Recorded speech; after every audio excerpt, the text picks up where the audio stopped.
एक दिन एक टोपियों का व्यापारी टोपियां बेचने दूर के शहर जा रहा था। चलते चलते दोपहर हो गई। वो बहुत थक चुका था। एक बड़े से पेड़ के नीचे उसने अपनी टोकरी रखी और खाने का डब्बा निकालकर खाने के लिए बैठ गया।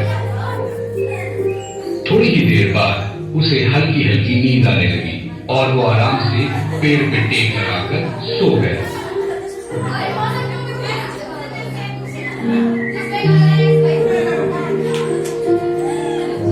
लेकिन उसे पता नहीं था कि पेड़ के ऊपर बहुत सारे बंदर हैं। बंदरों ने उसकी टोकरी में रंग बिरंगी टोपियां देखी और उन टोपियों के साथ खेलने का सोचा। एक एक करके सब बंदर नीचे आ गए। हर एक बंदर ने एक एक टोपी उठाई और फिर से पेड़ पर जाकर बैठ गए। टोपी वाले की नींद खुली और उसने देखा कि टोपी की टोकरी खाली थी। वो बहुत डर गया।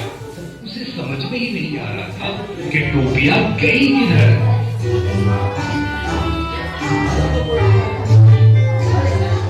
हे भगवान, अब क्या करूं? मेरी सब टोपियां किसने चुराई? कहाँ गई मेरी टोपियां? उसने जब पेड़ की तरफ देखा तो वो चौंक गया। उसकी सारी टोपियां बंदरों के सिर पर थी। वो गुस्से से जोर से चिल्लाने लगा ताकि बंदर टोपियां उसे वापस कर दे। लेकिन ऐसा कुछ नहीं हुआ। उल्टा बंदर उसकी नकल करने लगे।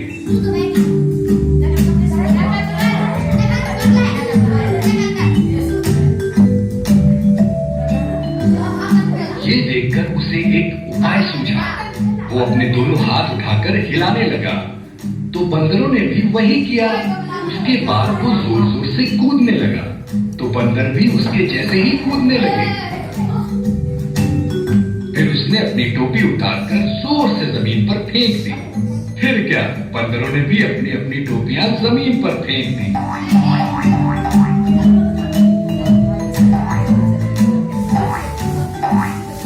टोपी वाले ने सारी टोपियां उठाकर अपनी टोकरी में रखी और शहर की तरफ निकल पड़ा।